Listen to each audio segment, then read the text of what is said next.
Muito bom dia para todos e todas. Que a silenciosa paz do Mestre da Paz nos mantenha em paz. A reencarnação é um princípio básico do Espiritismo, um dos seus principais fundamentos. Contudo, não foi o Espiritismo quem criou ou quem apresentou para o mundo a ideia da reencarnação. O Espiritismo adotou. A ideia da reencarnação é milenária. O termo reencarnação é do século XIX. Antes, não se conhecia essa ideia com essa palavra. O que existia era a teoria da transmigração das almas, ou a teoria das vidas sucessivas. Ela vem do Oriente e dista de nós cerca de 4.500 anos antes de Cristo. Os livros mais antigos da Índia, o Mahabharata, que é considerado o maior volume de escrituras sagradas do mundo, aborda a reencarnação. É uma espécie de Velho Testamento da cultura e tradição hindu. Dentro do Mahabharata existe um capítulo que nós conhecemos aqui no Ocidente, que foi retirado de lá e publicado como um resumo, chamado Bhagavad Gita. O Bhagavad Gita, ou seja, a canção do Senhor, é o diálogo de Krishna com Arjuna. Krishna é o grande líder espiritual do Oriente. É o Cristo dos hindus. Ele crê que é uma encarnação divina. E Krishna fundamenta todo o seu conhecimento espiritual e ensinamento na teoria da transmigração das almas ou das vidas sucessivas. Mais tarde, 600 anos antes de Cristo, aparece Buda, que também pedagogiza o hinduísmo e fundamenta o budismo na reencarnação. Tanto é que o símbolo do budismo é aquela roda que parece com o leme de um navio. Aquilo é a roda do Sansara, que significa o círculo das reencarnações inferiores. Para Buda, o homem poderia se iluminar em uma vida e superar a necessidade de reencarnar pelas inferioridades e pelas paixões. O ensinamento do budismo é a autoiluminação da pessoa para que ele não necessite ficar preso ao ciclo das reencarnações inferiores. Portanto, o budismo também é todo reencarnacionista. Antes de Buda, mais ou menos 900 anos antes de Cristo, intermeando Buda e Krishna, apareceu outro ser iluminado da Índia chamado Pásida, que dele descendeu o ensinamento dos Janaístas, que é os viajeiros espirituais. E dele descendeu várias escolas. Um dos seus seguidores, continuadores, era um outro filósofo chamado Mahavira, e que todos os fundamentos e ensinamentos dessas tradições na ideia das vidas sucessivas ou da transmigração das almas, contudo da reencarnação. A reencarnação se espalhou pelo mundo. O Oriente inteiro é reencarnacionista. O taoísmo de Lao Tse, que foi um filósofo que ascendeu da Índia 550 anos antes de Cristo. A China é toda taoísta. Até mesmo a mesclagem do budismo chinês, que migrou da Índia para a China, embora Buda tenha nascido na Índia, a Índia não se tornou inteiramente budista. Os budistas na Índia não chegam a 10%. A Índia é hinduísta, mas o budismo migrou para a Ásia inteira, para países como a Sri Lanka, para países como os tiques asiáticos, todos são budistas. O Camboja, todos eles são dominantemente budistas. E a China budista, que predominou o Zen budismo, se mesclou com o taoísmo. O taoísmo acolheu o budismo, mas não eliminou a ideia reencarnacionista. Portanto, os orientais, de uma forma geral, nas suas tradições, são reencarnacionistas. 1/3 da população do mundo é reencarnacionista. Os esoteristas são reencarnacionistas. Os shintoístas são reencarnacionistas. Os judeus místicos são reencarnacionistas. As diferentes tradições. As doutrinas mais modernas, como a Seijo Noe, exalada por Masaharu Taniguchi, o grande líder espiritual do Japão, também é reencarnacionista. Os drusos, a religião do Líbano, da qual saiu um poeta muito conhecido no Brasil, chamado Gibran Khalil Gibran. Os drusos são reencarnacionistas. Portanto, aqui no Ocidente, o Espiritismo tem uma especificidade, porque foi a primeira doutrina cristã a admitir a reencarnação como um princípio fundamental. No cristianismo, a reencarnação existe um grande silêncio. Tanto nas doutrinas católicas, que são 4 catolicismos, você tem o apostólico romano, que é o do Papa, que nós conhecemos, e o Brasil configura o maior volume de católicos do mundo, é o maior país católico do mundo. Mas nós temos um outro catolicismo que o brasileiro não conhece, que são os cóptas, que seguem outro Papa, que tem outra estrutura teológica, que tem outro signo nas igrejas. E os cóptas estão todos espalhados pelo Oriente Médio. Eles são quase 400 milhões. São muito ricos. Celebram a missa diferente e não seguem o Papa do catolicismo romano. Tem um Papa próprio. Existe ainda o catolicismo ortodoxo, que está espalhado pelo leste europeu e por parte da Ásia. E tem ainda os anglicanos. Os católicos anglicanos se casam. E também participam diferente da estrutura da Igreja Católica Romana e não seguem o Papa. Nessa ordem religiosa pertence um grande vulto, líder da paz, negro, da América do Sul, chamado Desmond Tutu, que fecha a batina lilás e que recebeu o Prêmio Nobel da Paz pela sua luta contra o apartheid. Esses movimentos todos, junto com as igrejas reformadas, que são as luteranas, as calvinistas e as jubilistas, são 3 reformas fortes dentro do protestantismo, que se subdividiu, se dividiu, se fragmentou. Hoje nós temos mais de 1.200 formas protestantes de crer. A partir de Martim Lutero, eles ficaram protestando e continuaram protestando até hoje. Protestam tanto que protestam com o outro e fundam a nova igreja. E entre essas 3 reformas, nós temos os neopentecostalistas, que tem também o neopentecostalismo brasileiro, que são as igrejas com identidade americana do Sul. As primeiras ramificações protestantes tinham uma característica bem americanizada. Hoje a gente vê as igrejas da Graça, Universal do Reino de Deus, Igreja Mundial, tudo com uma característica brasileira, com água purificada, concessão de descarrego, com oferenda, com promessa de fogueira santa. Tudo isso é uma característica da nossa cultura. Eles todos rejeitam a reencarnação. Esse grupo não faz só silêncio, eles negam, eles dizem que é contra os princípios teológicos. Mera interpretação da cultura. Portanto, quando o Espiritismo adotou a reencarnação, ela já era uma lei conhecida. Mas muita gente pensou que a reencarnação figuraria ou pontuar-se-ia como sendo uma abordagem meramente religiosa, teológica.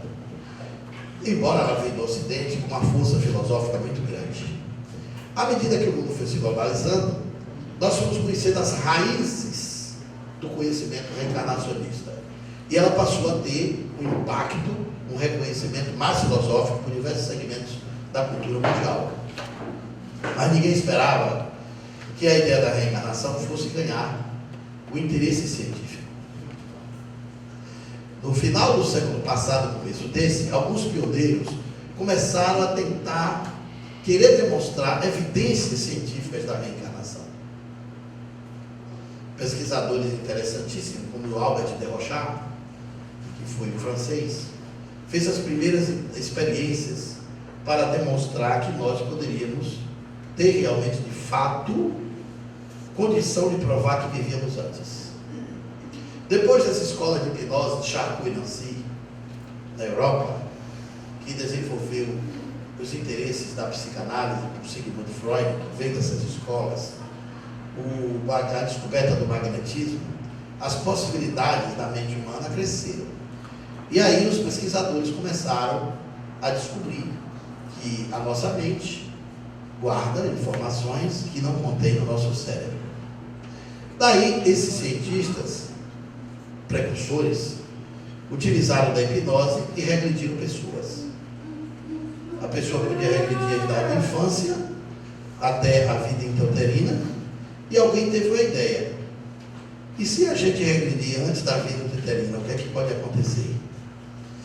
Na vida intrauterina, a pessoa lembrava e recordava do seu momento enquanto era um feto. Ficava ali, fechado nas suas lembranças. O feto correspondia às ideias da mãe, às decisões da mãe. O reencarnante ali sabia até do desejo da mãe de tê-lo ou de não tê-lo.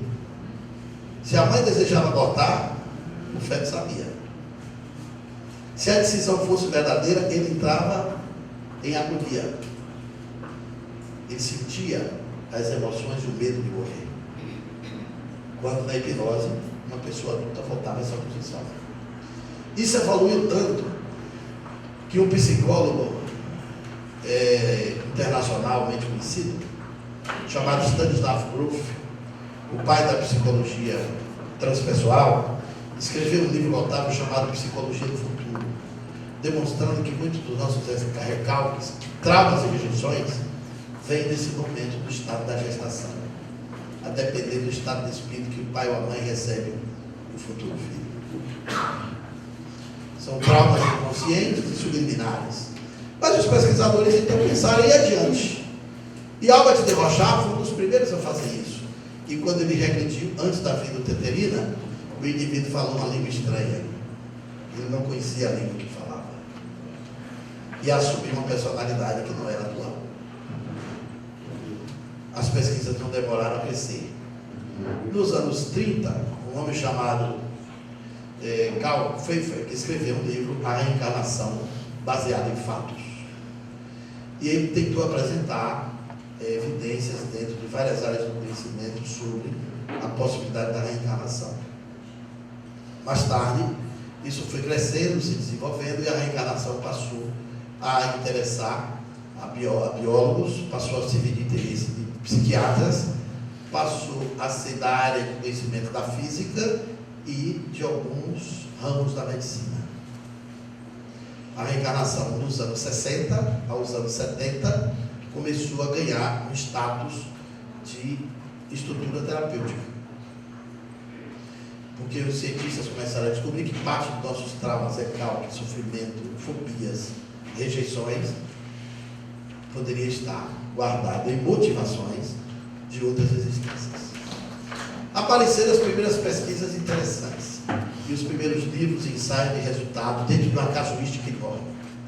E nos anos 80 tomou conta do mundo a reencarnação com base terapêutica. Apareceram as terapias regressivas a vidas passadas ou a vivências passadas. Grandes cientistas escreveram obras incríveis. Pesquisadores intrépidos, gente das universidades fizeram avaliações maravilhosas. Nos Estados Unidos, a doutora Eluamba escreveu um livro com 1.018 pacientes regredidos. Ela fez estatística, pegou essas regressões todas, levou para a universidade. Ela era ligada à Universidade de Nova York. Os pesquisadores de história se envolveram, antropólogos, sociólogos. Ela mapeou os 1.018 sujeitos regredidos, viu classe social. A maioria deles foram pobres, paupérrimos, viveram assim 80% como camponeses. O que demonstrava uma realidade histórica interessante, porque todo mundo que quer lembrar de uma vida passada pensa que foi o rei, o príncipe, o conde, o cara rico, dono de terras, fazendeiro. E o passado da humanidade, a grande maioria, foi camponês, miserável, escravo. A classe dos ricos sempre foi minoritária. No universo desses 2018, deu um universo fininho, pequenininho, de gente que teve reencarnado em classes mais elevadas. 20% era classe média e 30% eram pobres e camponeses. Pessoas regrediram e falaram línguas mortas. A universidade teve trabalho de descobrir qual era a tribo ou povo que falava aquele idioma.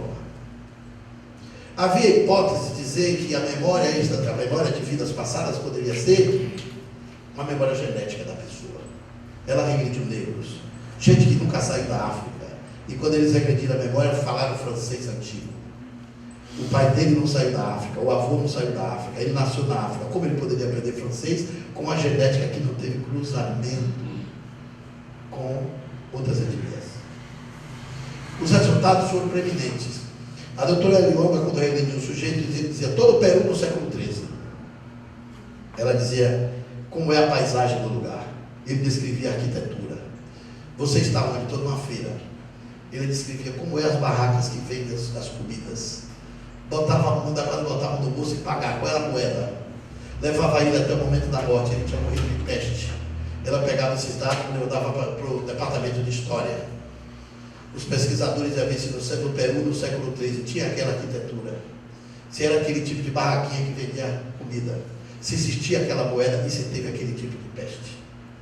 94% dos relatos eram absolutamente verdadeiros. Confirmado com os fatos. Ela escreveu um livro notável, recordando vidas passadas. Com todos esses resultados. Isso sustentou muito a base de outras investigações. E a reencarnação começou a ganhar status porque o Dr. Morris Netterton, ele criou uma escola de formadores, terapeutas, para curar traumas, recalques, fobias, regredindo pessoas.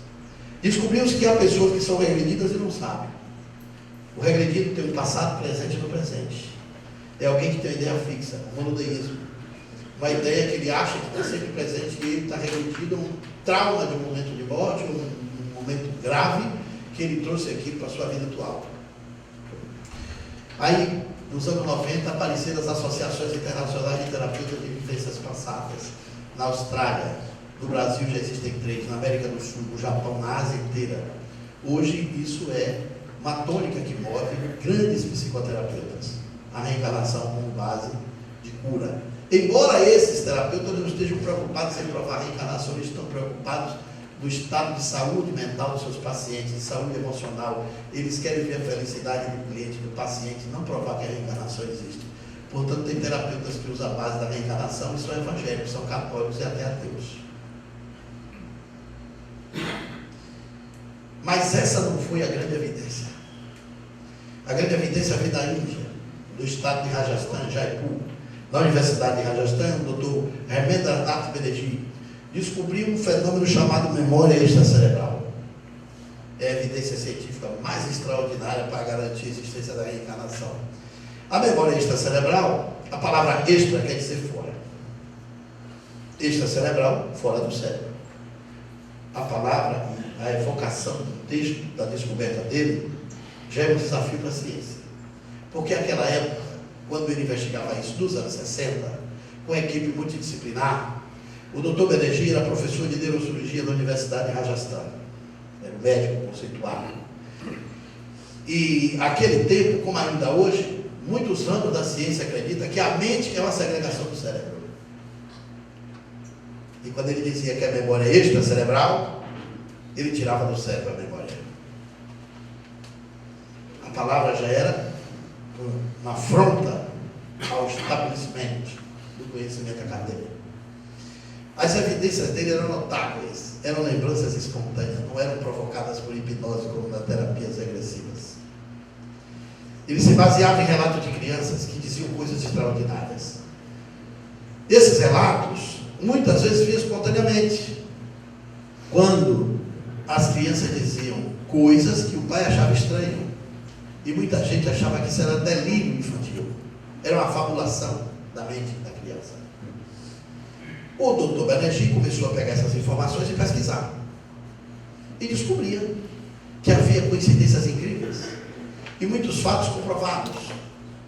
descobria que a criança que lembrava, com muita espontaneidade, na tenridade, a lembrança de uma vida anterior era sempre uma intermitência curta, no espaço máximo de 3, 4 anos de tempo. Era casos isolados, mas ele ia com sua equipe investigar.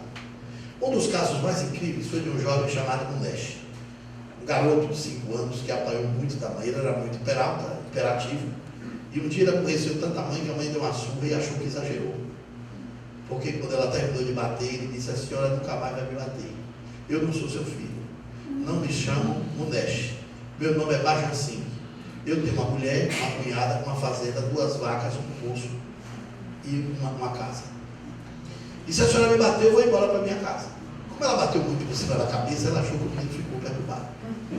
Quando o marido chegou, ela disse assim: olha, eu acho que eu exagerei, seu filho fez uma coisa tão ruim, eu bati tanto nele que eu acho que ele está com problema. E aí contou que ele ficava dizendo que não era o filho dela. Contou a história toda. O marido botou ele no colo: mas meu filho, que besteira é essa? Você está dizendo para a mamãe que você não é Munesh, que você não é o meu filho, Munesh? Ele disse: não, eu sou não, senhor. E se o senhor também me perturbar, eu vou embora para minha casa. O meu nome é Bajan Singh. Eu tenho uma mulher, uma cunhada, 2 vacas, uma casa, uma fazenda e um poço. O pai veio comigo, não estava com aquela ideia fixa. A notícia correu. Chegou até a equipe do doutor Ramanda Banerjee. Ele foi até lá e conversou com a família. E já mandou um grupo. E lá ele dizia onde morava. Ele estava em Chandagari e morava numa aldeia mais próxima, que dava 40, 50 minutos de distância. Quando o doutor Banerjee chegou na casa dele, já sabia que na aldeia perto havia morrido um homem de nome Bajan Singh, que tinha morrido de febre. E que a intermitência de uma vida para a morte do Munesh, do nascimento do Munesh para a morte do Bajan Singh, não dava 4 anos, era 3 anos e meio. O doutor Banerjee entrevistou a família, conversou, e depois de muitos contatos, sugeriu se a família concordaria em levar o menino até a cidade, para ver se ele achava essa casa. A família entrou no carro e levou o menino. Quando chegou nos arredores da cidade, ele já foi dizendo onde é que entrava. Quando chegou numa praça, ele disse assim: olha, aquele banco é onde eu guardava meu dinheiro. E vi um homem sentado na praça lendo o jornal e disse: pare aí, por favor, porque ali está meu amigo Singh. Ele tomou um dinheiro emprestado na minha mão, na outra vida, e não me pagou. Ele desce no carro, conversa, chama o homem com detalhes. E a equipe do doutor Banerjee conversando com ele, o Singh baixa o jornal e disse: realmente, ele morreu, como é que eu ia pagar? Ele disse: você devia ter levado o dinheiro para minha esposa e honrado a dívida. Saiu dali. Quando ele chegou na casa, ele indicou o caminho. Quando chegou na casa, ele disse assim: por que pintaram minha casa de amarelo? Esperaram eu morrer para trocar de cor, eu detesto amarelo. E aí descobriram que a casa era azul. Quando ele entrou, desceram 2 mulheres, que já estava todo mundo avisado. Desceu do primeiro andar, numa escada estreita, 2 mulheres. A da frente olhou, a sala estava cheia de gente, os pesquisadores, uma equipe de mais de 15 pessoas, mais os familiares, curiosos, vizinhos. A mulher da frente diz assim: então você está dizendo por aí que é meu marido reencarnado? Ele olhou para ela e disse assim: não faça isso, você é minha cunhada, minha mulher está atrás de você. Elas tentaram fazer uma pegadinha com ele. A mulher bota os olhos por cima do ombro e olha para ele e disse: então sou eu, né? Ele disse: você acha que eu iria esquecer esse olhar? Ela vai para frente e disse assim: bom, se você é a alma do meu marido, então diga algumas coisas que me convençam. Ele, com 5 anos, disse: você quer a declaração pública ou particular? Ela disse: pode ser pública. Aí ele fala: levante o seu saio do braço direito, que tem uma cicatriz de queloide na ponta do cotovelo. Você me jogou um mingau quente, eu peguei a colher de pau e bati. Você botou o cotovelo, a colher de pau feriu, inflamou e fez uma cicatriz.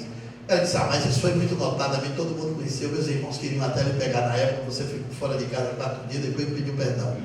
Isso aí foi, eu quero a declaração particular. Aí ele entrou no quarto, ficou quase 40 minutos. A mulher saiu toda desconfortada, ajeitando o cabelo, disse: eu não tenho dúvida, a alma desse desgraçado é meu marido mesmo. O doutor Banerjee colecionou 1.700 casos desses relatos, com gravações, depoimentos, testemunhos, fotografias. todos investigados no campo. Na Universidade de Virgínia, nos Estados Unidos, um outro pesquisador chamado Dr. Ian Stevenson foi uma dessas pesquisas. Em 1961, contrariando a universidade, pegou uma passagem que foi visitar o Dr. Hamed Abeleji. Voltou tão impressionado que implantou um departamento de pesquisa da reencarnação com bases biológicas da Universidade de Virgínia. Quando o Dr. Abeleji morre, o Dr. Ian Stevenson viaja à Índia e a Universidade de Virgínia adquire todo o know-how dessa pesquisa. Pega os 1.700 casos com todas as catalogações e leva para a universidade, para o departamento de pesquisa de reencarnação. Ele dedicou o resto da sua vida. Com a equipe multidisciplinar, ele levou esses casos a 3.600. Outros cientistas se envolveram nisso, da Sri Lanka. O doutor Armstrong Irlandu, da Irlanda, fez pesquisa na Sri Lanka. Aqui no Brasil, o doutor Hernani Guimarães Andrade contribuiu com essas pesquisas. E os resultados da sua observação foi publicado num livro chamado Reencarnação no Brasil, que consta nos anais das pesquisas da Universidade de Virgínia.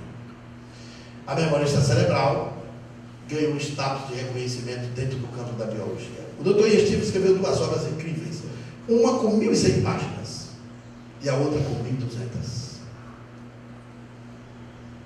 Escrito: a reencarnação e a contribuição para a etiologia, as marcas de nascimento ou os defeitos de nascença. Investigou casos impressionantes. Há um caso incrível de um homem que se matou com um tiro no queixo. A bala atravessou o crânio. Ele foi uma espécie de Robin Hood do lugar na Turquia. A irmã dele foi estuprada, ele esperou a justiça acontecer, o pai morreu, não conseguiu justiça. Ele pegou a arma e perseguiu os estupradores. E ficou foragido da polícia. Ficou uma espécie de Robin Hood, amado por uns, detestado por outros. Fugitivo, matou mais gente para se defender. Foi encurralado pela polícia francesa e, sabendo que ia ser torturado e morto, ele se matou antes. 2 anos e meio depois, nasceu um menino que não aceitou o nome. E dizia ser a reencarnação desse homem que se matou. Deu todos os dados dele. A família trocou o nome, chamou ele do mesmo nome, Jamil. Tirou o nome porque ele não se adaptava. A cicatriz da cabeça só veio fechar quando ele tinha quase 17 anos. Ele nasceu com a marca no queixo da bala e o crânio aberto, onde saiu o tiro, no mesmo ângulo do tiro. As narrações dele eram tão precisas que quando o Dr. Ian Stevenson foi ver os autos, que ninguém tinha conhecimento na distância daquela onde ele nasceu, batia absolutamente tudo. O Dr. Ian Stevenson entrevistou 28 pessoas envolvidas nesse caso. Confrontou todas as lembranças do menino. Não teve nada que desencontrasse. Absolutamente nada. Esse livro, produzido nos Estados Unidos, hoje causa grande impacto. Como você pode nascer com a marca de nascença de uma vida anterior? Se a genética do seu pai não tem aquela informação.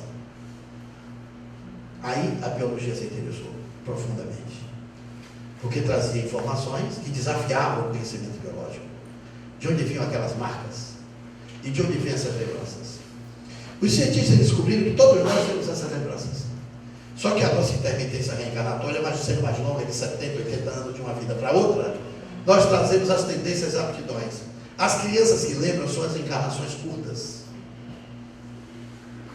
2, 3 anos, 4 anos, o perispírito, o corpo espiritual da outra vida, imprime no corpo físico dessa existência a marca do trauma da morte, porque foi muito próximo. O motivo da memória é a intermitência curta. E quando mais curta, a marca de nascença. Nem toda memória tem a marca de nascença, mas dos 3.400 casos, 3.600 casos elaborados pelo Dr. Ian Stevenson e Banerjee, 30% desses 3.600 têm marcas, ou marca de nascença. É a maior evidência científica da reencarnação. Não tem ninguém que explique, a não ser admitindo que o psiquismo daquela pessoa, a mente daquela pessoa, habitou outro corpo e atuou com a memória de uma outra existência. Hoje, essas pesquisas se ampliam. A Universidade do Colorado pesquisa a reencarnação. Do Japão, a pesquisa tem ganhado grande empenho.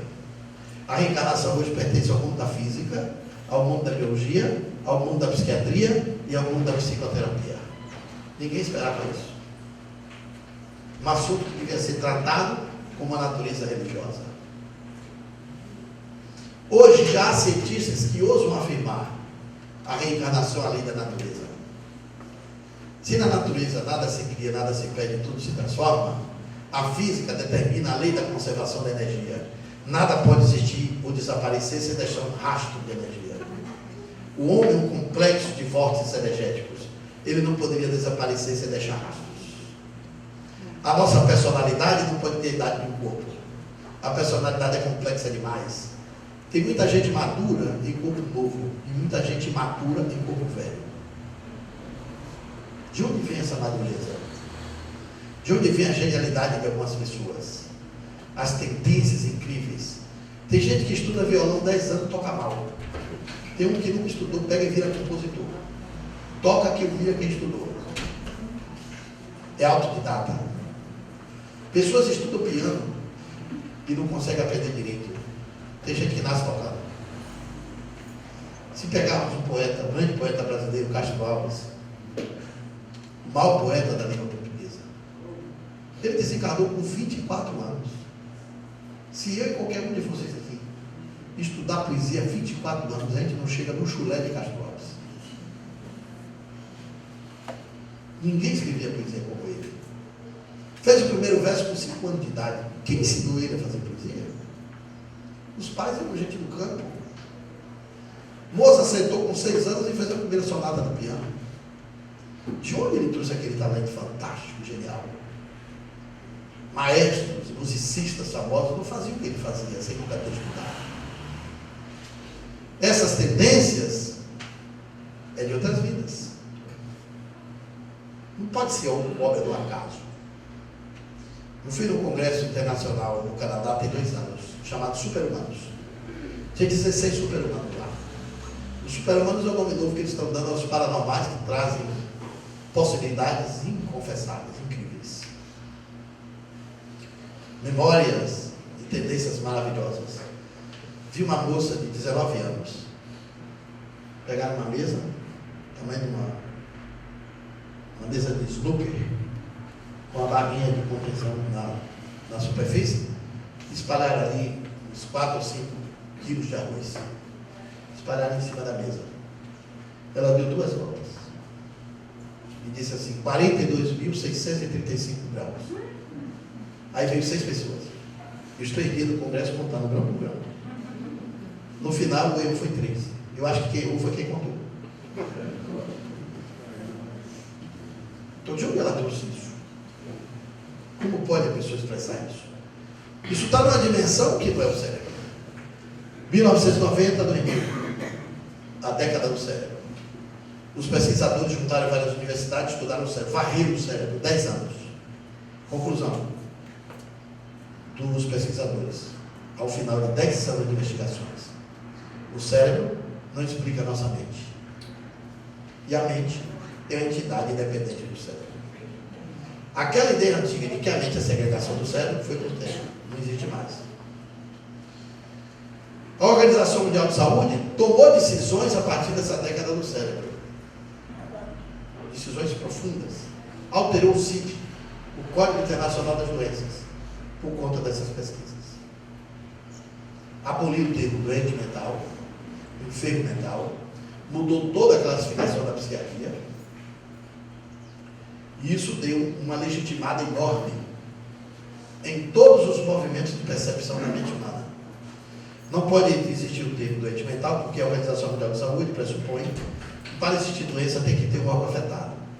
Se a mente não é órgão, depois da pesquisa da década do cérebro, ela não pode adoecer. Também não pode enfermar. Então o termo doente mental é desatualizado. Não existe nem doente mental e nem enfermo mental. O psiquiatra que trata assim está desatualizado. Está contra o CID.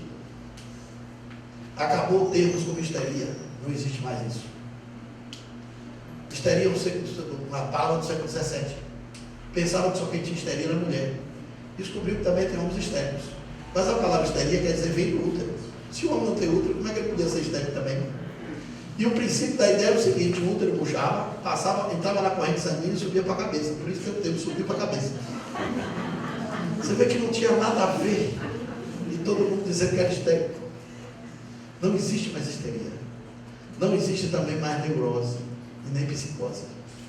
O filme de Hitchcock, Psicose, o título já está desatualizado. Não serve mais. Não existe nem psicose nem neurose. Porque neuro quer dizer nervo. Ose quer dizer degeneração. Se você disser que a pessoa tem neurose, você está pressupondo que ele tem uma degeneração no nervo. E psicose é pior. Porque não tem nada no nervo dele. O transtorno do comportamento não tem nada a ver com o nervo. A psicose ainda é pior, porque psicose quer dizer degeneração da psique. A psique é igual a mente. A palavra psi, que vem do grego, é igual a alma, mente, espírito, consciência. Se o nervo não está degenerado, pior ainda a mente, que não é órgão. O CID aboliu tudo. A mente hoje é uma entidade independente do cérebro. Outra coisa interessante. Os cientistas descobriram que o cérebro não pensa. Vasculhar as glândulas do cérebro. Descobriram a função de todas elas. Mas eles criaram uns axiomas. O primeiro axioma interessante é o seguinte: jamais o cérebro humano conseguirá um dia explicar como é que funciona o próprio cérebro humano. Porque atrás do cérebro tem a complexidade da mente. E o cérebro não pensa, embora todo mundo pense. O cérebro não gera pensamento. O pensamento é que pensa pelo cérebro. Da mesma forma que meu telefone que fala pelo telefone. Se você achar que seu telefone fala, você está esquizofrênico. O telefone não fala. A fala que fala pelo telefone. Da mesma forma que o cérebro não pensa, o pensamento é que pensa pelo cérebro.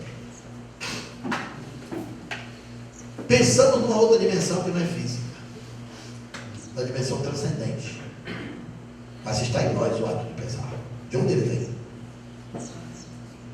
Então a psiquiatria aboliu todos esses termos. Aí qual é a palavra de ordem da psiquiatria? Agora é transtorno.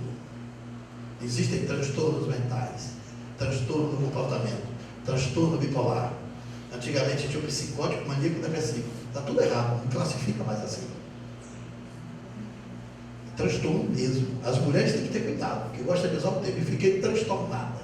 Já está enquadrada. É um psiquiatra amigo meu, que é meio quentinho, que ele disse assim: quando a mulher não fica doida, a mulher piora. Ele disse que preconceito.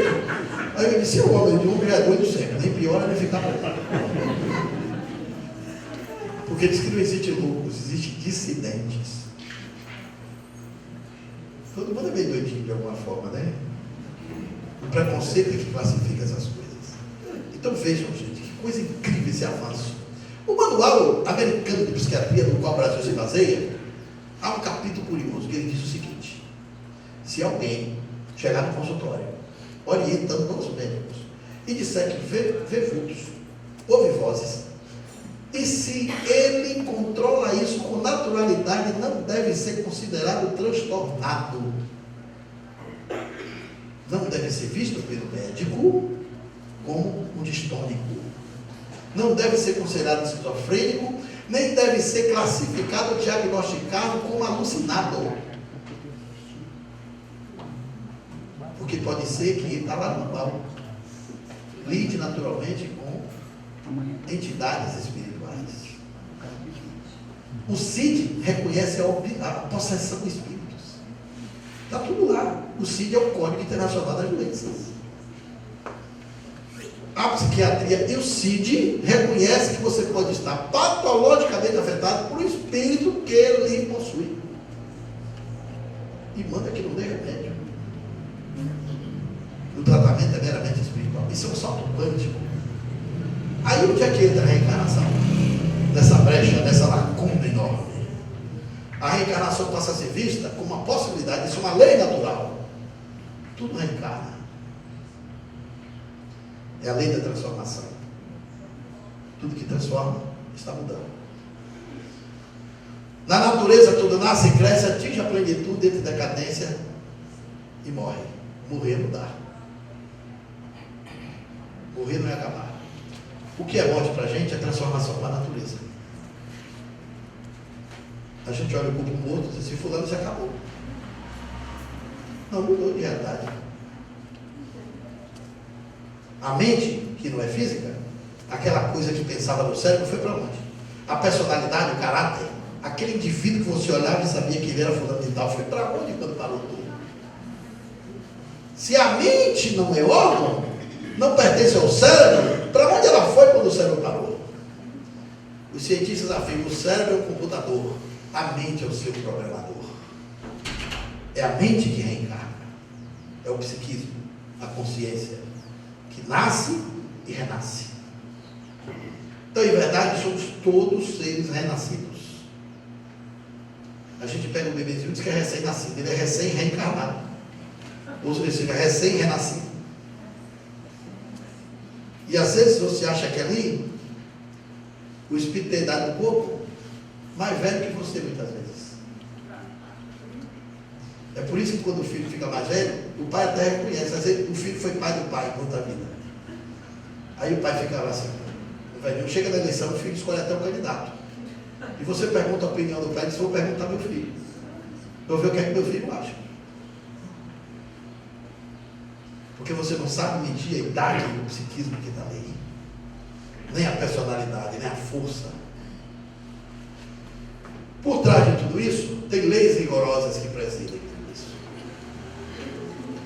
O Espiritismo trouxe filosoficamente informações que antecipam o processo da ciência.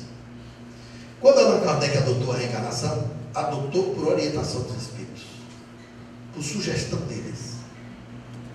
Allan Kardec não achou interessante, ele não achou engraçado assim a ideia. Poxa, essa ideia pode ser funcional, vou botar, não foi assim.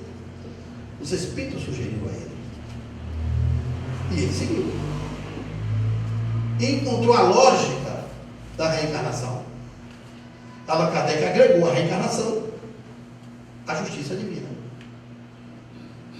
Trouxe uma questão filosófica que a teologia não responde. Hoje, com toda essa estrutura de pano de fundo da ciência, a reencarnação se aceita como uma lei da natureza.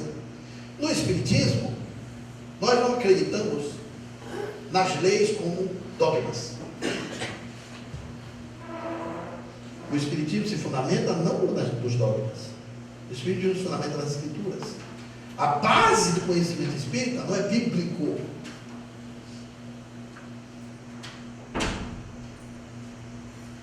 Aliás, pouca gente sabe direito onde é que o Espiritismo se fundamenta. Ele não se fundamenta. Olha, vejam bem, o Espiritismo não se fundamenta nas Escrituras, nem no Velho, nem no Novo Testamento. O Espiritismo não se fundamenta nos Evangelhos de Jesus. Tem gente que acha que é assim.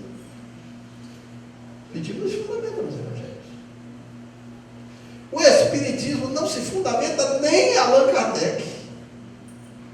E o Espiritismo também não se fundamenta nos Espíritos. Aí você pode dizer que exagero. Sobrou o quê? Vai se fundamentar onde? Allan Kardec diz que esse é um grande erro em que caem muitos adeptos. Achar que o Espiritismo se fundamenta nos Espíritos. Se fundamenta nos Espíritos, que Espíritos são esses? Que o Espiritismo se fundamenta? O Espiritismo não se fundamenta nos Espíritos. O Espírito no Espiritismo, diz Allan Kardec, não constitui o ponto de partida. Ah, mas Allan Kardec não tem as obras fundamentais? Sim, as obras de Allan Kardec contêm os fundamentos, só que os fundamentos que estão na obra de Allan Kardec não pertencem a ele. Portanto, o Espiritismo não se fundamenta nele. O Espiritismo se fundamenta nas leis da natureza. Aí é onde está a grande Bíblia, onde Deus escreveu as suas leis. Não naquele papel cheio de versículos, o nome de profeta, escrito por homens falhos. Dizer que a Bíblia foi escrita por Deus é uma bobagem tremenda, uma imaturidade que não tem tamanho. Eu trouxe até uma palestra, se vocês quiserem ver depois, chamada O Espiritismo, a Bíblia e as Religiões. Tem 740 mil acessos no YouTube dessa palestra, para entender por que o Espiritismo se fundamenta na Bíblia. Quem lê Bíblia acha que é um livro que não tem erros. Ainda é errância bíblica, o Espiritismo não aceita. Para nós espíritas não tem livro que não seja sagrado. Todos os livros são passíveis de erro. Não existe livro sagrado. Quem sacraliza o livro são os homens. Todos foram escritos por pessoas passíveis de erro.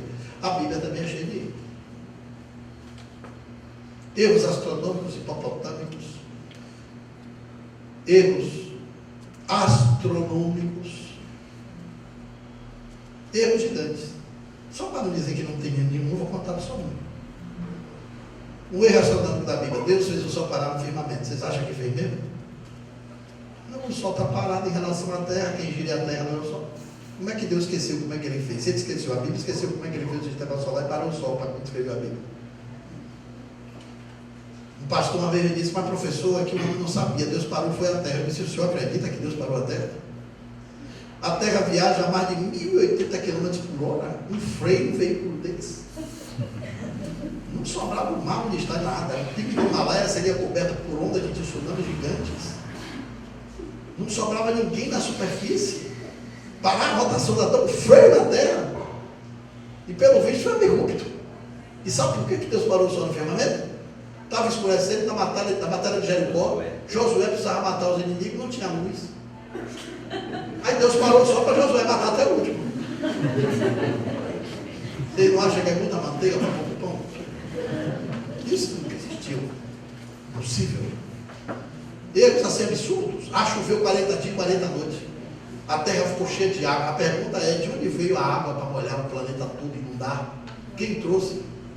Foi carro-pipa da galáxia? Porque o fluxo d'água que está aqui foi construído por milênios e milênios, nos 40 bilhões de anos da Terra. Aí de onde veio essa água para inundar o planeta todo? De como é que funcionou essa chuva? Para ficar uma arquinha com 6 pessoas em cima, Noé com um casal de cada bicho, que coisa mais infantil. E aí não fala como é que Noé fez para o cão, ou para o leão não comer a lebre. E a cobra não comeu o sapo, não tinha puxado de fato que já sabia comer. 40 dias esse bicho não se fome. Não tem como praticar. Ainda mais, olha, inundou tudo, né? Aí desce Noé, 4 homens e 2 mulheres. Como é que a terra foi povoada de novo para ter hoje 7 bilhões de habitantes? E como é que apareceram negros, japoneses, chineses, tudo filho de Noé, mas não mulheres. Se cada mulher de Noé tivesse 100 filhos, que é impossível, mas se fosse uma rata parendeira cada uma delas, nós não teríamos nem 100 milhões de gente na Terra hoje, quanto mais 7 bilhões. Claro que não existiu. Aquilo foi uma coisa da Ásia, uma coisa simbólica. O homem pensava que a Ásia era o mundo todo, de novo para ter sido lá. Mas barca que passou pelo planeta todo não foi. Pode ter existido, mas foi uma coisa exagerada pela crença medieval. Então, como é que não tem erro na Bíblia? Lá no Velho Testamento tem um muro que cai e mata 27 mil pessoas. Eu fico perguntando o que é que 27 mil pessoas estavam fazendo encostado no muro. Não tem lógica. 10 pessoas de junto do muro, fala, mas 27 mil? É gente demais para tirar no muro. São coisas que não dá para entender, mas nós vamos sair disso, volta a canção aí.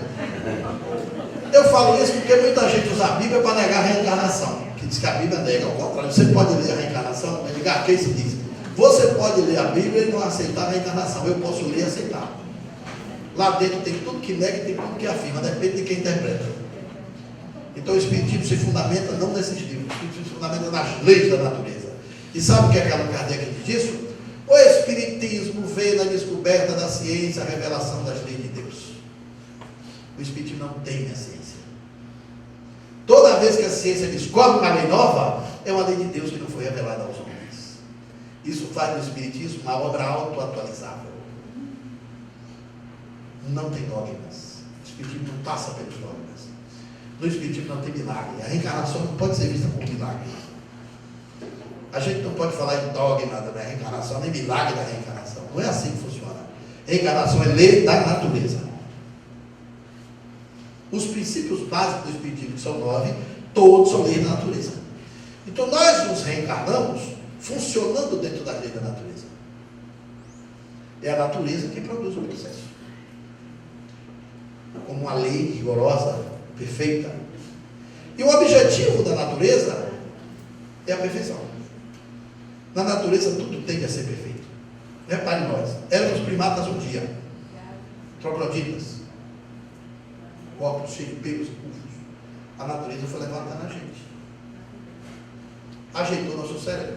O nosso occipital veio para frente, o cérebro cresceu. A glândula da consciência se instalou dentro do cérebro.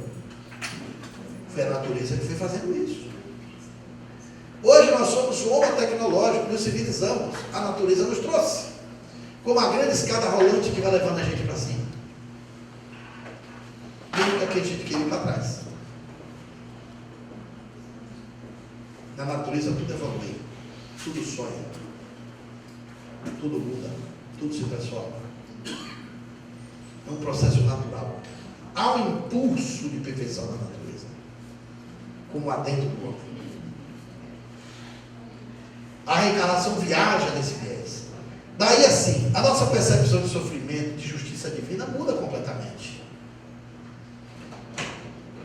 Deus não faz a justiça divina pelo castigo ou pela observação dos nossos defeitos. Não é bem assim que funciona. Deus não fica dando despacho lá, fulano, precisa passar isso, anota aí, manda ele sofrer. Não funciona assim. Porque tem gente que fica negociando com Deus, né? Faz promessa, pede a Deus. Tem gente que dá ordem a Deus quando reza. É uma coisa incrível, como a gente é que a gente vê Deus. O que a gente acha que é sofrimento é apenas o olhar errado. Às vezes o sofrimento é a lei da natureza melhorando a pessoa. O sofrimento é uma questão de leitura. É uma questão até de percepção do cérebro. Ou você gosta de uma pessoa, está apaixonado por ela, aí vai na festa e sabe que você tem um concorrente. Aí você não sabe que o concorrente vai para a festa para paquerar aquela pessoa que você ama e está na dúvida entre você e o concorrente.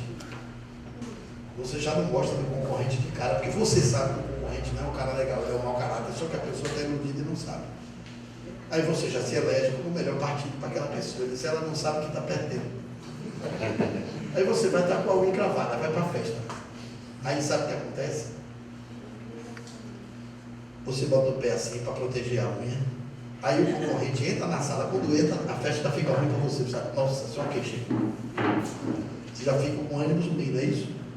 Aí ele passa de você e pisa na sua unha encravada. Você tem vontade de esmurrar, já acha que foi de propósito. Você está cego que não viu no pé. O camarada lhe pede desculpa, você fica com aquela raiva terrível. Mas de repente você bota o pé de novo. Aí vem aquela pessoa que você está apaixonado, com aquele salto, pisa na sua unha. Você olha para ela, você dá aquela dor, mas você não diz que ela está cega. Ela faz, pisei no seu pé, você fala, não foi nada não. E a dor às vezes é até maior. Foi sua leitura. A motivação que estava por trás da leitura que determina se você está sofrendo ou não. Você pode sofrer muito com pouco sofrimento, pode sofrer pouco com muito sofrimento. Depende da sua leitura. Muitas vezes a dor é a resposta do céu à necessidade evolutiva da pessoa. Toda dor sofrida sem utilidade, sem objetivo, ela é uma dor inútil. Ela volta a doer até que alcance sua objetividade. A dor é um processo de resposta da natureza para melhorar a gente. Toda vez que alguma coisa dói, é uma campainha que alerta dizendo que tem alguma coisa errada para ser ajustada. Então a dor é uma grande orientadora. É um despertador que lhe diz, precisa mudar alguma coisa. Não é um castigo divino. A dor desvia do percurso. Deus não tem como objetivo nas suas leis castigar a espécie humana. E sim educar, aperfeiçoar, melhorar a espécie humana. A lei que castiga não é a lei de Deus. Deus não pune, Deus corrige. Nas leis de Deus não existe punição, existe correção. Porque a justiça divina não é como a justiça humana. A justiça humana, que é imperfeita, se confunde até com a vingança. A justiça divina é presidida pela misericórdia. Na justiça divina, a misericórdia vem antes da lei, ou antes da justiça. Jesus, quando profetizou os seus ensinamentos, ele advogou diferente de qualquer juiz e de qualquer advogado. Jesus colocou o perdão na frente da justiça. A nossa justiça não considera nem o perdão. É um caminho que a jurisprudência não navega. A mulher adulta, vou fazer um exemplo rápido. Todo mundo fala daquele tiro a primeira pedra que vai ser pecado. O que desmancha os atiradores da pedra não é essa frase, é a primeira pergunta de Jesus. Todo mundo esquece. Estão jogando a pedra e dizem: o que essa mulher fez? Ela é adúltera, Senhor. Jesus aí pergunta a turma: ó, pode alguém adulterar sem um par? Olha para ele: atira a primeira pedra que tiver sem pecado. A pergunta é que contextualiza o atirar a primeira pedra que tiver sem pecado. Porque só tem prostituta e adúltera se tiver prostituta e adúltero. Não se pode adulterar sem um par. Aí vai todo mundo embora, a mulher fica sozinha. O conceito judaico de punição estava na mente dela. Ela diz: mulher, por que tu ficaste? Jesus pergunta. Ela diz: eu fiquei, Senhor, para tu dizer qual é a minha pena. Qual é o meu castigo? A resposta do Cristo: eu não vim para punir, eu vim para perdoar. Vai, não peque mais. Isso é perdão na frente da justiça. As leis de Deus funcionam assim. Por isso que no ensinamento está escrito que o amor cobre a multidão dos pecados. A reencarnação é a bênção do recomeço. É a oportunidade do espírito aperfeiçoar. A terra não funciona como uma prisão para o espírito, que você vem aqui para pagar. Essa ideia da reencarnação de pagar é do imaginário judaico-cristão que interpolou na percepção da doutrina espírita. Não funciona assim. Na reencarnação você ganha sempre. Você nunca está pagando. Você está superando. Porque as leis de Deus não têm como objetivo castigar o homem. A lei de Deus funciona em 3 vozes. A primeira voz é a voz do amor. A lei apresenta a voz do amor. Aí, o espírito atável, inferior, sem maturidade, não entende a voz do amor. Por isso não atende o apelo do amor. Aí a lei de Deus vem e fala a voz da razão. O espírito também não atende porque não entende a voz da razão. Aí, na última instância, a lei de Deus vem e fala a voz da dor. Aí o espírito atende porque entende. É o nível dele. O espírito de Emmanuel diz: a gazela desperta com alvorecer, a pedra só desperta continuamente. Uns precisam de amor, outros de dor. Um amigo meu completou um de pão, outro de pau, né? Bom, aí já é por conta da violência. A lei de Deus não opera na violência. A lei do homem que é inferior, que quer castigar e punir. Então todo sofrimento, toda forma de sofrimento, deve ser um aprendizado. E não um castigo. A terra não é prisão, nem é o vale de lágrimas, não é o lugar que Deus manda os espíritos para que eles paguem o seu débito. A trajetória evolutiva da perfeição. Se no caminho você desvia, o sofrimento é um retorno, é trazendo você de volta. A gente considera as doenças como coisa ruim, mas depende muito da sua leitura. É como a mãe gravada que a mulher amada pisou ou o concorrente machucou. Você tem 2 sentimentos, o ato é o mesmo. A dor foi ali, mas você fez uma leitura diferenciada do que aconteceu na dor. Você tem um câncer, por exemplo. O que é o câncer? O câncer é uma desritmia citológica. Alguma coisa no organismo saiu do ritmo e um corpo estranho apareceu ali. Pode ser benigno ou maligno. Você tem desespero. Primeiro que você pensa é que vai morrer.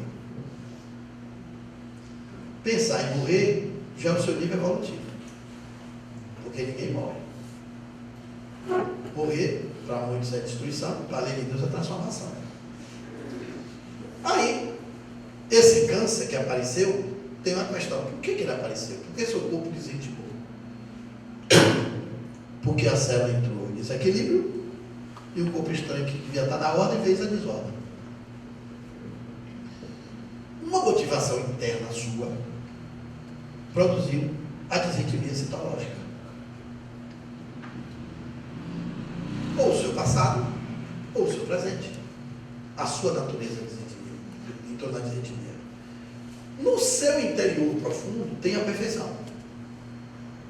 Alguma coisa você colocou de imperfeita que o interior está devolvendo.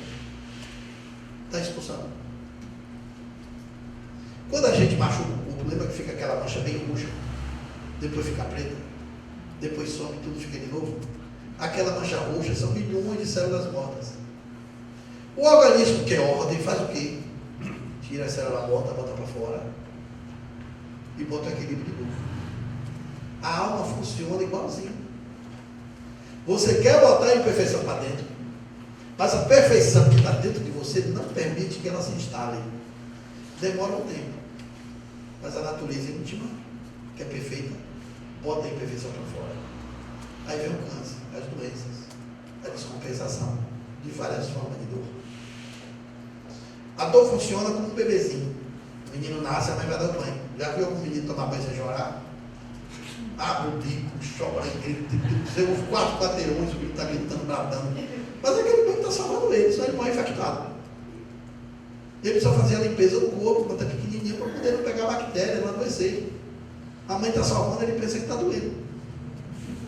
Nós somos crianças diante das leis da vida, chorando por nada. A natureza está melhorando a gente, limpando a gente, garantindo a gente, ai meu Deus, acontecendo isso comigo. Só muda o ritmo de apelo, que a gente pensa que é malzinho. A reencarnação, ela vem como um processo de reconstrução da pessoa. A gente não está aqui para pagar, está para aprender.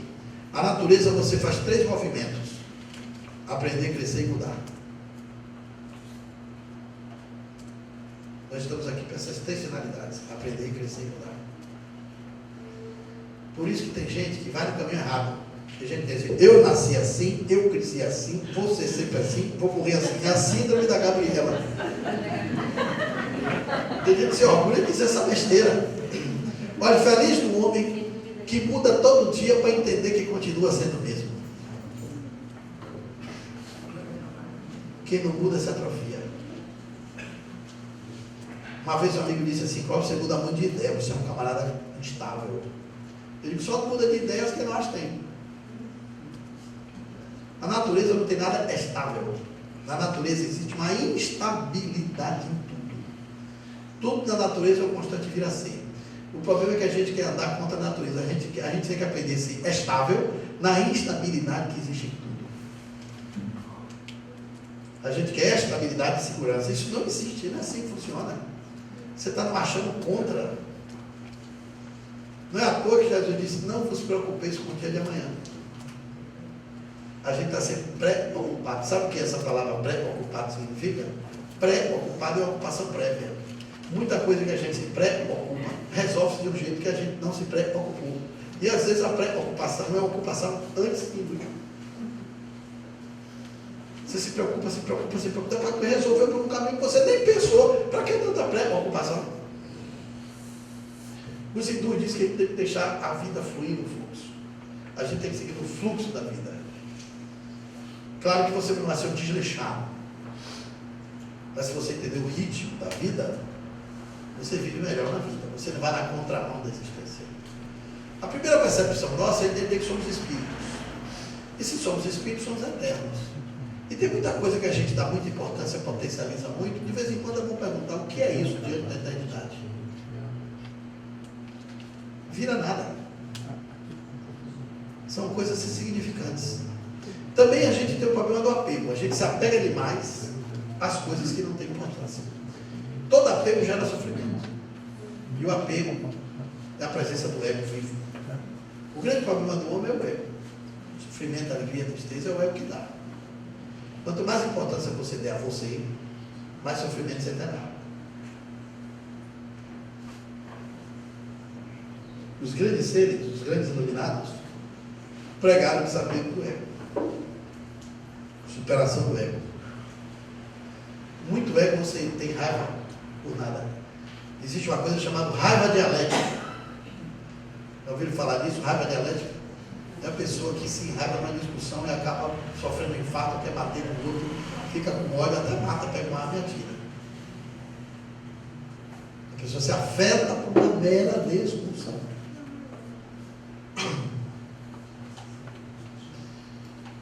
Isso tudo.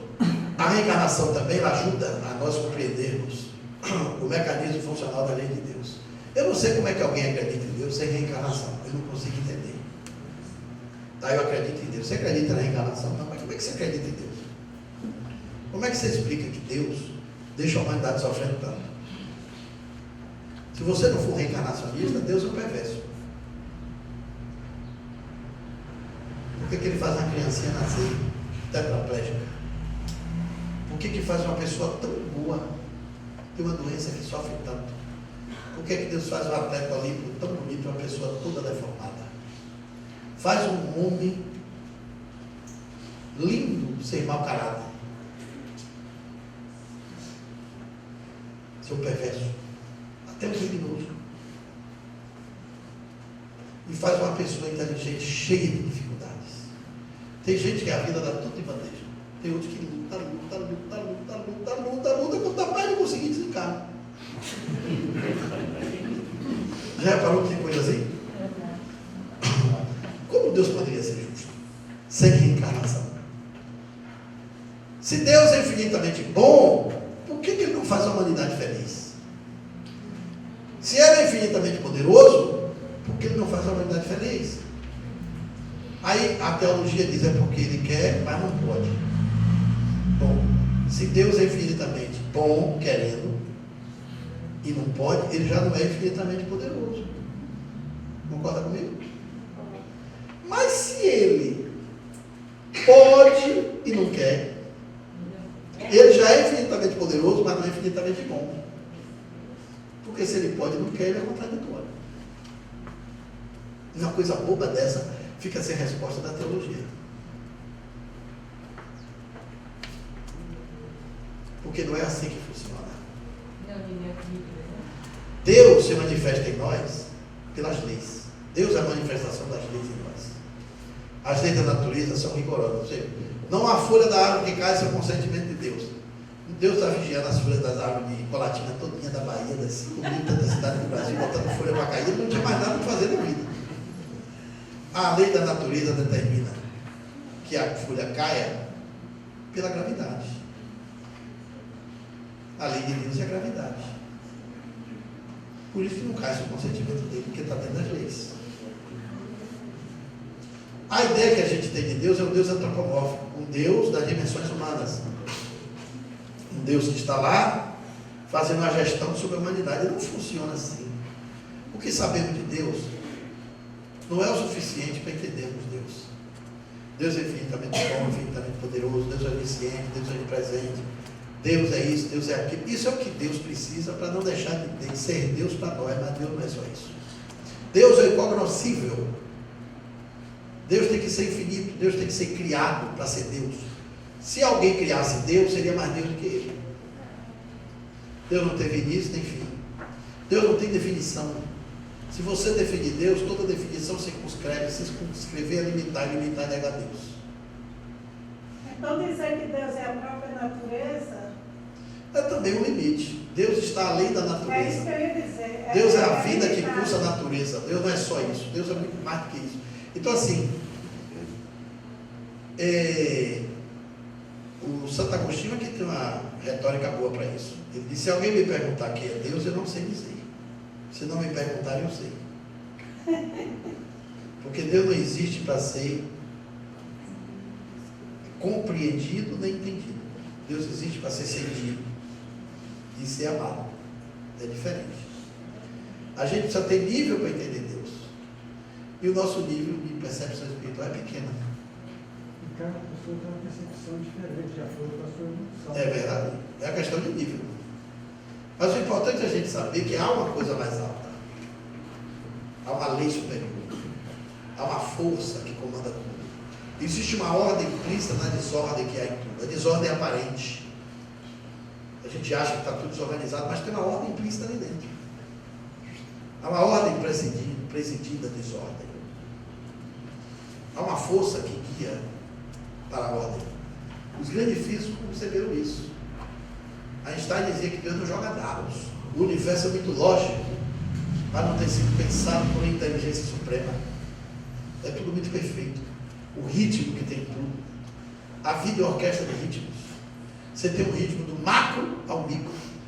Você tem o ritmo da galáxia, o ritmo das estrelas, o ritmo do Sol, o ritmo do giro da Terra. A Lua, de 28 em 28 dias, repete sua periodicidade. Se você mergulhar aqui na vida humana, os vegetais, tudo tem um ritmo. Você planta café, sabe quando ele dá.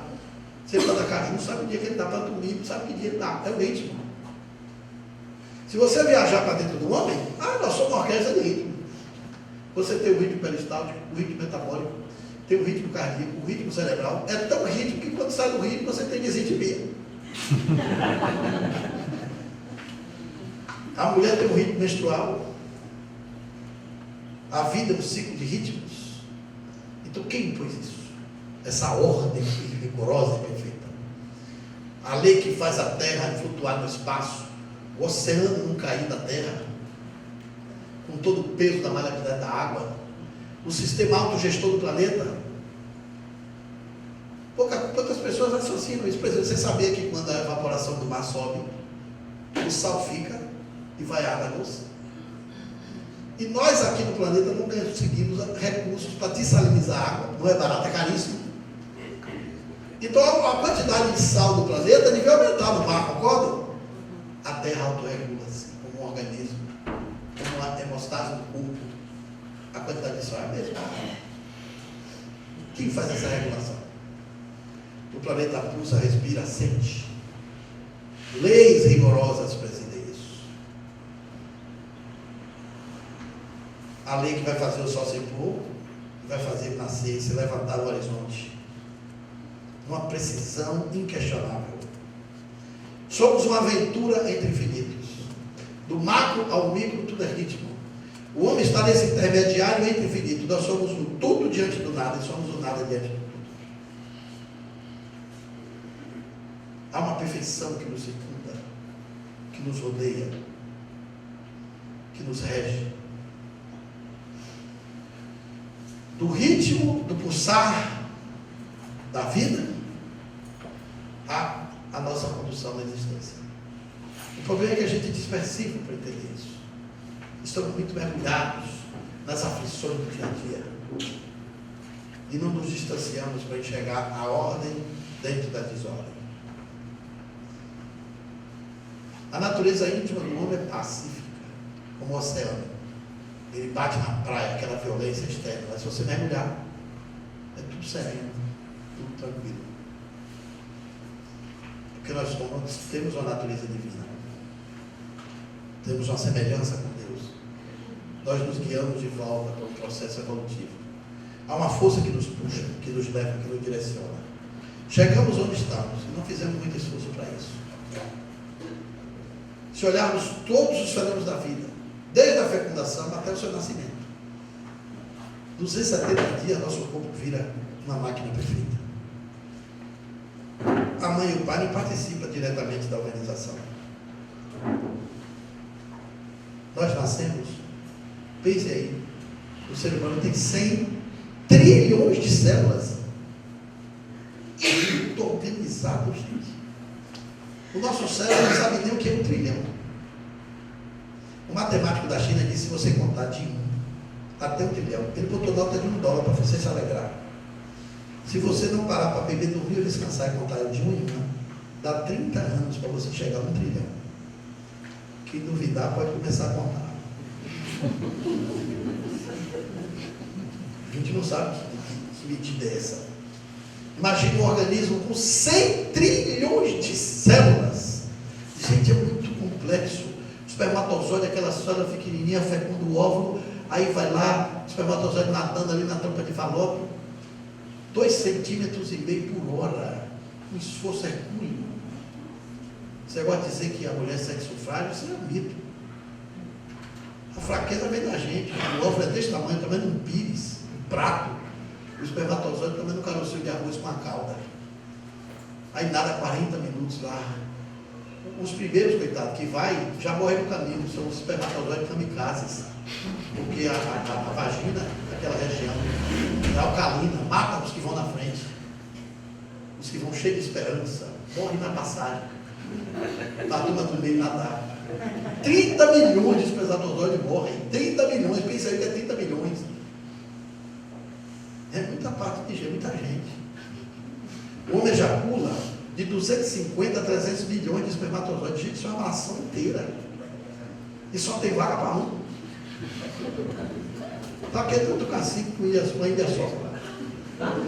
Aí 30 milhões morrem no caminho e a turma do meio vai nadando. Chega lá, ainda tem uma dificuldade, tem uma passagem secreta, só entra quem acerta. O bichinho fica batendo cabeça só depois de uma viagem, cansativa, vai, não entra. Aí o que acerta o óvulo lá, aí quem entrou, quem não entrou, não entra mais.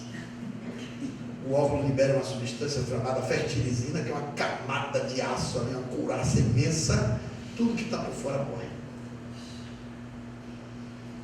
272 dias depois, 9 meses de gravidez, põe a gente. E tem gente que diz que não tem nada ali. Uma amiga minha disse: acho que eu vou abortar porque só tenho 2 semanas, disse que não tem nada. Sabe que não tem nada? Deixa para tu ver se não é gente. Coisa mais pula, né? Acontece que no invisível, olha, se a gente fosse olhar só por aqui, a reencarnação é bem assim. A gente quer medir a reencarnação olhando a gente não olha o transcendente. Se você olhar só pelo ponto de vista médico, é um fenômeno físico. Mas quem é que organiza o organismo todo? Quem é que bota a ordem nos 100 trilhões de células que vai aparecer ali? Quem é que determina que as células que vai formar o olho vai para o lugar do olho? Por que ninguém nasce com o olho na ponta do dedo? Por que tem que ser aqui? Tinha até vontade de você procurar o sapato debaixo da cama. Prevenir de assalto, né? Era uma beleza o olho na ponta do dedo. Tinha alguma vontade. Mas o olho não vem para a ponta do dedo. Ele vem aqui, para a face. O cristalino de um olho é o negócio mais complexo que você possa imaginar. É o computador mais incrível que tem, o cristalino do olho. A gente vê tudo de cabeça para baixo e vira de cabeça para cima. Você pensa que vê, não vê, mas está vendo. O centro da visão não está no olho, está no cérebro. É uma conexão fantástica. O sistema elétrico do corpo, os filamentos nervosos que descem aqui pela coluna cervical, dorsal e lombar, cada órgão do nosso corpo tem um fiozinho, mais fino que o cabelo. Por ali passa um impulso elétrico que vai alimentar o órgão. Por isso que quando a pessoa tem uma lesão na coluna cervical, ele pega e fica paraplégico. Porque aquele filamento que leva os impulsos elétricos para tudo funcionar, os rins, os pâncreas, o coração, tudo pega energia do cérebro. É um sistema elétrico complexo. O nosso cérebro é o maior computador, a nossa voz é o maior sistema de som que existe. Não tem nada mais incrível que essa máquina. E quem organiza tudo isso, quem dá ordem a tudo isso? Aí você vai imaginar o esqueleto humano, o sistema mecânico mais extraordinário que a gente tem notícia. Peças perfeitas. A gente não lubrifica, não para no posto, bota um óleo aí. Mas está lubrificado. Você faz os movimentos, você caminha. Não tem parafuso, não tem rosca, gente. É só no encaixe. A precisão é tão grande que não solta. É uma mecânica absolutamente rigorosa, perfeita. Uma coluna, se você olhar o mecanismo do desenho de uma coluna de um osso, até para desenhar é difícil. E ela está ali fazendo uma função incrível. Aí isso é a mecânica da gente. Aí você tem um sistema bioquímico que é fantástico. O metabolismo da organismo. É uma máquina incrível. Você não bebe o sangue, mas está tudo vermelho aí dentro. Pode até nunca comer beterraba, fica vermelho do mesmo jeito. O menino mama o leite é branquinho, mas fica vermelho no sangue. Cheio de ferro. Essa transformação, essa usina, essa dimensão incrível. Não tem químico que explique. 5 litros de sangue, sistema hidráulico. Não tem engenharia mais fantástica do que a hidráulica das veias, dos vasos, das artérias. É tanto tubinho que o cientista disse: se você tirar, botar numa linha reta as veias, vasos e artérias, vai viajar a lua de ida e metade do caminho de volta com 5 litros de sangue dentro, circulando dentro desse corpo. fazendo, é tão incrível, é tão muito bem feito, que quando vaza, dá hemorragia.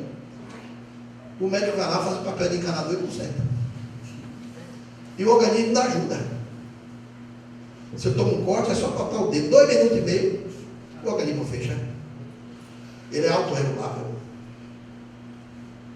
Se você olhar o sistema imunológico de uma pessoa, as células de defesa do organismo, a inteligência dessas células, tudo no mundo microscópico,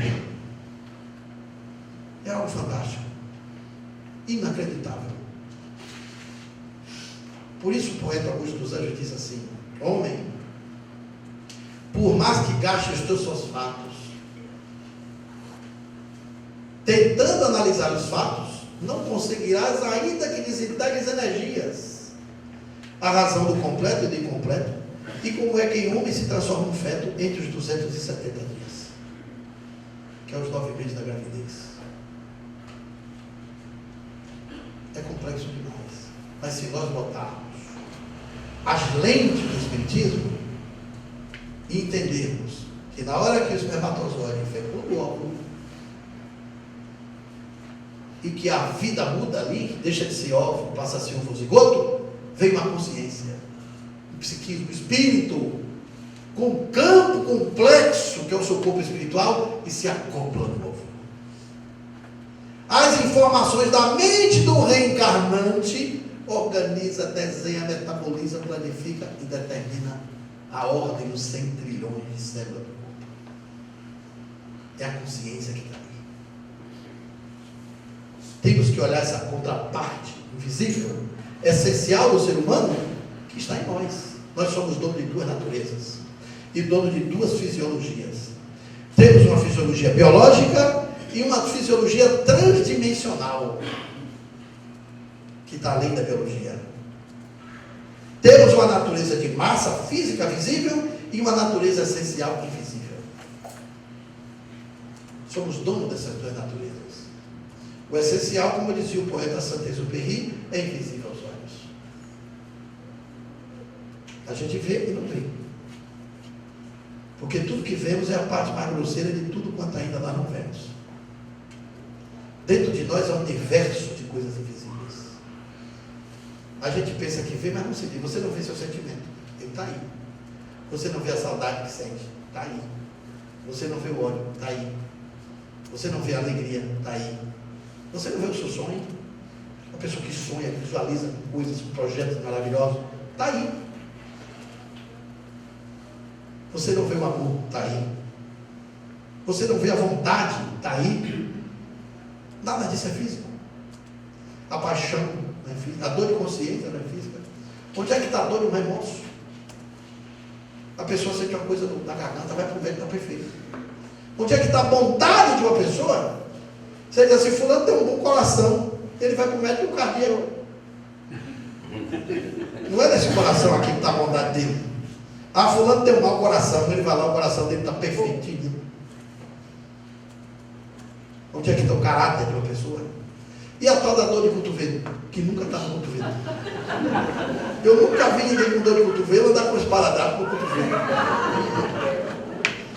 A expressão da dor de cotovelo, que é uma dor horrorosa, que ela disse: estou na fossa. Gente, você já se imaginou dentro de uma fossa? Que estado horrível. Mas tem gente que se sente assim. Aonde é que está no organismo o órgão que dá essa sensação? Tudo isso é da nossa natureza essencial. Isso é que reencarna. Isso é que desencarna. O corpo, diz o Espírito de Emmanuel, é um amontoado de células pacíficas entregues ao arbítrio do Espírito. O que conta é o espírito da pessoa. Esse negócio da gente dizer que a carne é fraca, isso é uma balela. Diz Allan Kardec na Gênese: a carne só é fraca quando o espírito é fraco. O indivíduo faz lá os negócios e diz: a carne é fraca. Mas sabe que a carne é um composto de fluidos. Pois é, o que é fraco é a natureza dele, a maturidade espiritual dele que é fraca.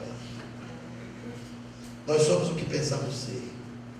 Somos donos de uma coisa poderosa que é a nossa mente. Infinitamente poderosa, muito mais do que nosso cérebro. Então, a justiça divina preside nossas vidas pela lei do amor. O objetivo da reencarnação é nos fazer seres mais felizes. É levar a gente para a perfeição. E perfeição é tendência, não é fim. Tudo tende a ser perfeito. Então não existe um limite para a perfeição.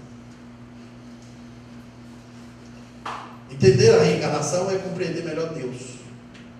É você ter uma visão mais ampla, mais horizontalizada, mais longe da dimensão existencial de Deus. Não podemos projetar Deus segundo as nossas percepções. Há um filósofo que diz que Deus é mais Deus onde o homem é mais homem. E quanto mais homem o homem for homem, mais Deus será Deus para o homem. São 10h35, o Virgílio disse que era até 10h30, eu não quero atrapalhar a reencarnação de vocês mais. Mas queria anunciar que eu trouxe aqui uma série de palestras nossas feitas. Tem relançamento de 4 livros sobre cultura de paz. Eu reescrevi o livro Educação pela Paz, Terra, Mãe das Águas, e o livro Ave Terra, Mãe de Todos Nós. O planeta é a casa da grande família humana. É o palco que nos abriga reencarnatoriamente. E nós não nos sentimos a Terra. Nós nos distanciamos do planeta porque nós fragmentamos o nosso saber. E nós tratamos a Terra como se aqui fôssemos inquilinos, sem pagar o aluguel, e meros passageiros. E fazemos parte da estrutura da Terra, porque a Terra gestou os nossos corpos. Houve uma época que não tinha corpos humanos aqui, concorda? E os corpos humanos apareceram. A Terra foi o grande útero, portanto ela é a grande mãe. Então quando eu escrevi Ave Terra, Mãe de Todos Nós, é uma evocação à paz ambiental, ao louvor ao planeta, e a convocação da nossa responsabilidade para cuidar da nossa fonte de vida. Porque da noosfera ao subsolo, nós precisamos de tudo no planeta para viver, para existir e para conviver. Mas nós nos comportamos com o planeta como um mau agricultor que tira a laranja batendo na laranjeira. Nós não estamos preocupados com a preservação do planeta, porque nós não nos sentimos terra. E no nosso organismo tem tudo da terra. Todos os elementos que tem no nosso organismo tem na terra. As escrituras dizem que a gente vem do pó e para o pó volta. O nosso corpo é fruto do planeta.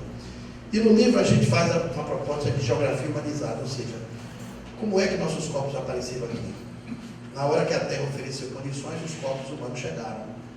Os cientistas dizem que a Terra tem um tempo que dá para a gente imaginar assim, visualmente. Eu vou encerrar dessa forma para associar a importância da gente valorizar a existência do planeta. Eles dizem que a distância da Terra pode ser medida da ponta do nariz à ponta do dedo.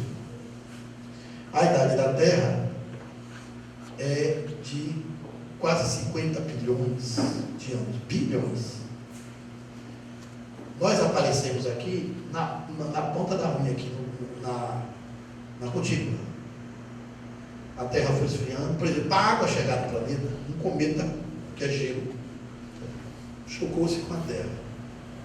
A astrofísica informa que choveu 500 milhões de anos para formar os oceanos. A gente nem sonhava reencarnar aqui nesse período. 500 milhões de anos de chuva.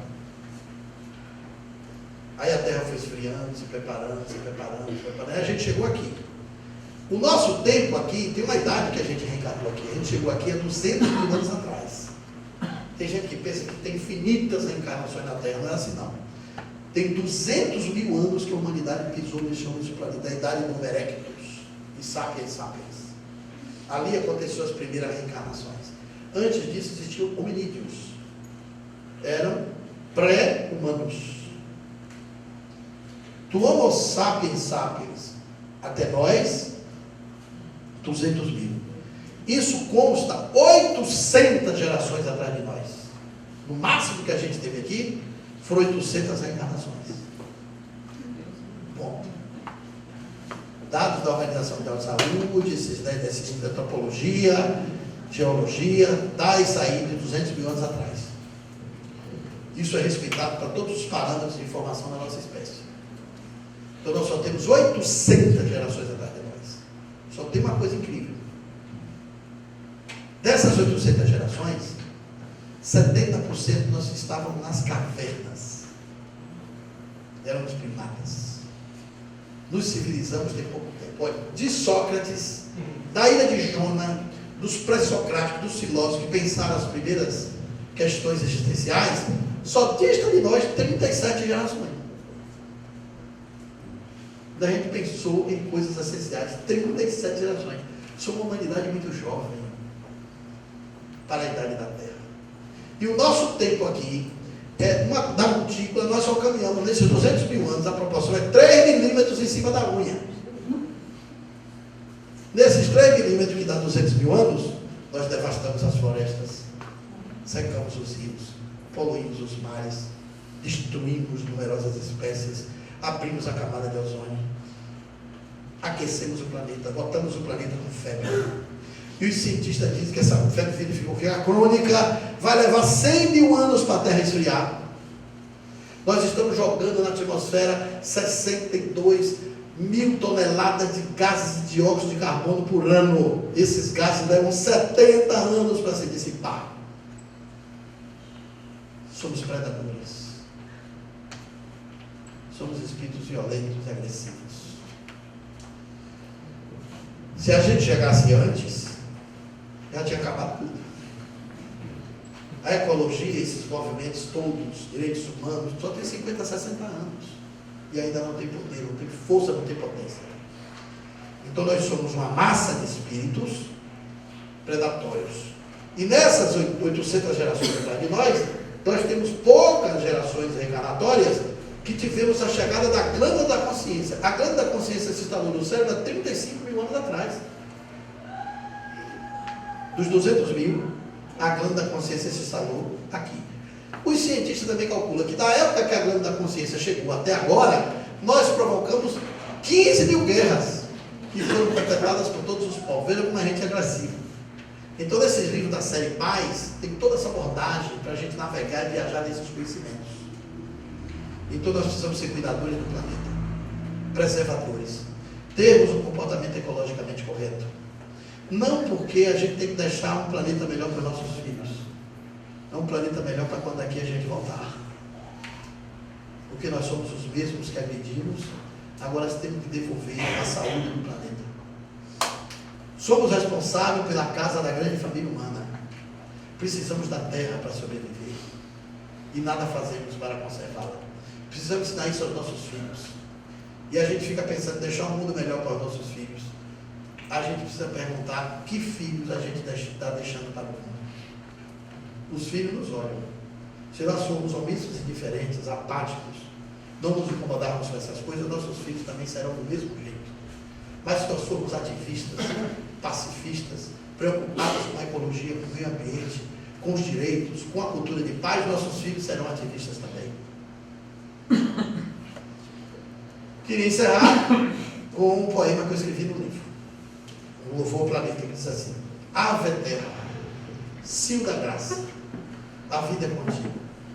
Bendita sois tu entre os planetas, e bendito é o fruto do vosso ventre, como a gente, os animais, os vegetais, os minerais. Santa mulher, mãe dos viventes, rogai por nós, os predadores, agora e na hora de voltarmos novamente ao teu sagrado ventre. Assim foi, assim é, assim será. Muito obrigado, muita paz para todos.